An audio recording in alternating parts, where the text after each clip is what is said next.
Hi all. So this is part 3 of our series in which we are covering whole of business law of CA Foundation that is applicable for September 2026 attempt onwards.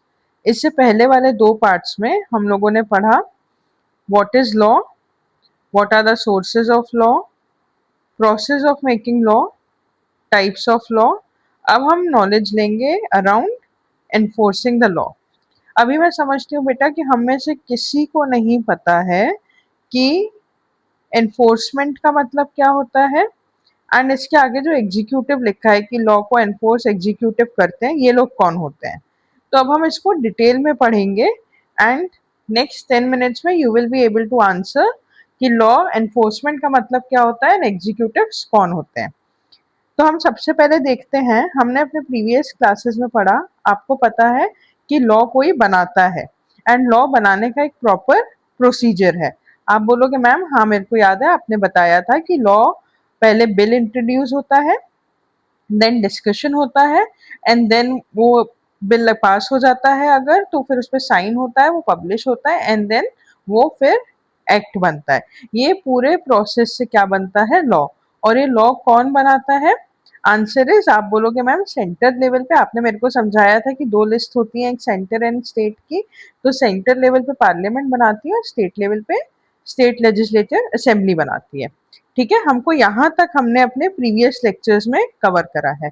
अब हम देखेंगे कि जैसे बेटा मानो law बन गया, parliament ने या स्टेट लेजिस्लेटिव असेंबली ने एक लॉ बनाया कि अगर कोई इंसान ट्रैफिक में हेलमेट नहीं पहन रहा है वाइल राइडिंग टू व्हीलर तो उसको फाइन लगेगा, क्योंकि ये चीज हमारी सेफ्टी के लिए बहुत जरूरी है। तो इस चीज को फाइन लगेगा। तो क्या जो एमपीज एमएलएज बैठे हैं पार्लियामेंट में, वो लोग आ रहे हैं लॉ इम्प्लीमेंट करने के लिए? आप बोलोगे नहीं मैम। तो मैंने वर्ड क्या यूज करा, लॉ इम्प्लीमेंटेशन, लॉ को लागू करना। तो लॉ बन गया, देन उसको ऑन ग्राउंड लॉ को इम्प्लीमेंट कौन करता है? वो होते हैं एग्जीक्यूटिव्स। अब हम इसे एक बहुत सिंपल एग्जाम्पल के थ्रू समझते हैं, तो आप लाइफ लॉन्ग ये चीज नहीं भूलेंगे। अपन अज्यूम करते हैं ये मिस्टर ए हैं जो अपनी बाइक पे कहीं जा रहे थे। मेरी ड्राइंग थोड़ी मजनू भाई वाली है तो आप लोग प्लीज इग्नोर करिएगा। ये मिस्टर ए हैं, ये अपनी बाइक पे कहीं जा रहे थे। और ये कौन है बेटा? ये है मिस्टर एक्स जो कि है एक पुलिस ऑफिसर। ठीक है, ट्रैफिक पुलिस ऑफिसर। तो ये आते हैं मिस्टर ए के पास जब रेड लाइट होती है कि सर आपके ऊपर 500 रुपीज का चालान कटेगा बिकॉज आपने हेलमेट नहीं लगाया है। तो मिस्टर ए पूछेंगे कि आपके पास कोई लॉ की बैकिंग है कि गवर्नमेंट ने ऐसा कोई लॉ बनाया है जिसके लिए आप मेरे को टैक्स लगा रहे हो? तो मिस्टर एक्स पूरी लॉ की बुक दिखाएंगे कि हाँ सर ये लॉ बना हुआ है जो पास्ड है, पहले भी ये बिल बना था, देन ये एक्ट बना है एंड ये अभी इम्प्लीमेंट कर रहे हैं। तो ये बोलेगा अच्छा ठीक है।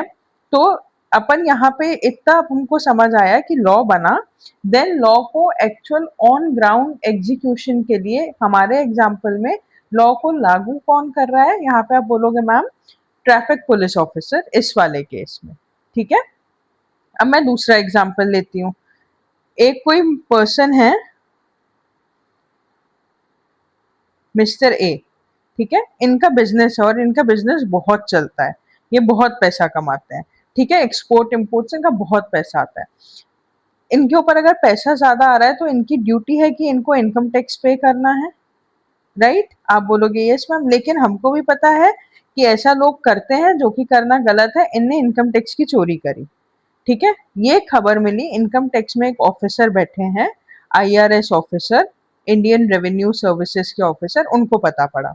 तो इनने बोला ठीक है ये टैक्स नहीं भर रहे, बहुत सारे नोटिस दिए, सब करा। तो चलिए इनने अपनी टीम को बोला कि हम इनके बिजनेस प्लेसेस पे रेड कंडक्ट करेंगे। ठीक है, अब ये पूरी आईआरएस ऑफिसर सर अपने सारे ऑफिसर्स के साथ जाते हैं मिस्टर ए के बिजनेस फैक्ट्रीज में और वहां पे रेड कंडक्ट करते हैं। तो मिस्टर ए पूछेंगे आपके पास क्या किसी लॉ की बैकिंग है जो आप यहाँ पे रेड कंडक्ट करने आए हो? तो ये बोलेंगे यस, देखिए इनकम टैक्स एक्ट है जो कि पास है पार्लियामेंट के थ्रू, पहले ये बिल था देन ये एक्ट बना है। इसमें लिखा है कि अगर ये कंडीशन फुलफिल होती हैं तो हम रेड कंडक्ट कर सकते हैं, तो ये रेट वैलिड है। तो क्या ये जो लॉ है ये इन आईआरएस ऑफिसर सर ने बनाया? आप बोलोगे नहीं मैम, ये लॉ तो पार्लियामेंट ने बनाया, यहाँ जो एमपीज एमएलए बैठे थे उनने बनाया है।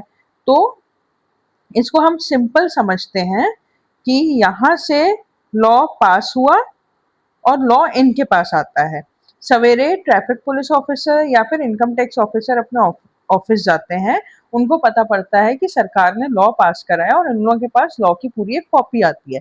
वो उसको पढ़ते हैं एंड देन उसको ऑन ग्राउंड इम्प्लीमेंट या लागू करते हैं। तो लॉ को एनफोर्स मतलब इम्प्लीमेंट या लागू कौन करते हैं? Government officers. हम उन गवर्नमेंट ऑफिसर्स को क्या बोलते हैं? आप बोलोगे मैम एग्जीक्यूटिव्स। ठीक है, तो लॉ बना, देन सेकेंड स्टेज में वो लॉ बन के ऐसे रखा तो नहीं रहेगा, हमें उसे इम्प्लीमेंट करना रहेगा। तो इम्प्लीमेंट कौन करता है?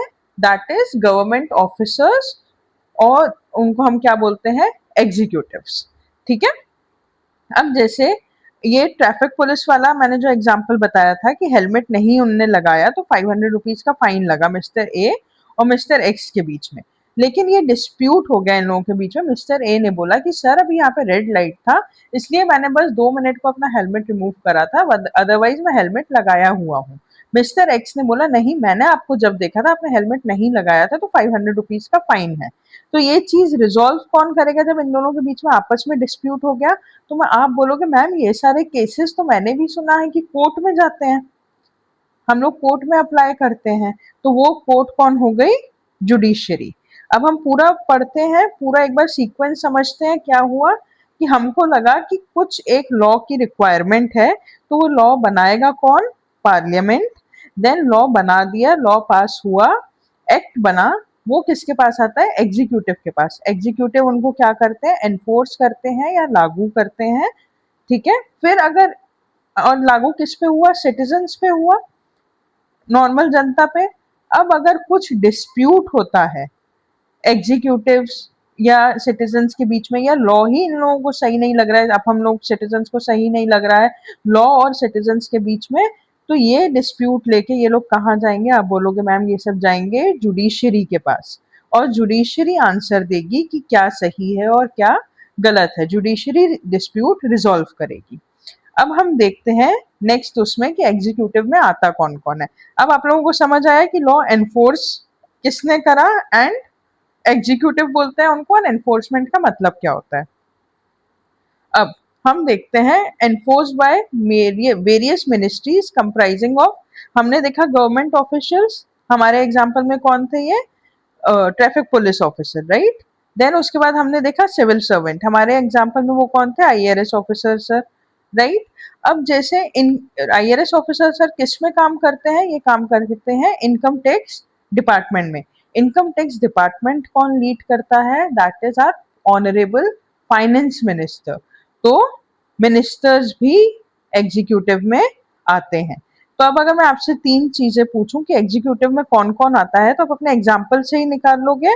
सबसे पहले गवर्नमेंट ऑफिसर्स जो हमारे फर्स्ट एग्जाम्पल से आ रहे हैं, traffic police officer, then civil servant, IRS officer हमारा जो इनकम टैक्स का रेड वाला एग्जाम्पल था, and third income tax officer office को मेन हेड उनके कौन होते हैं? That is our honourable finance minister, जो बजट भी प्रेजेंट करते हैं, तो वो कौन होते हैं? मिनिस्टर होते हैं।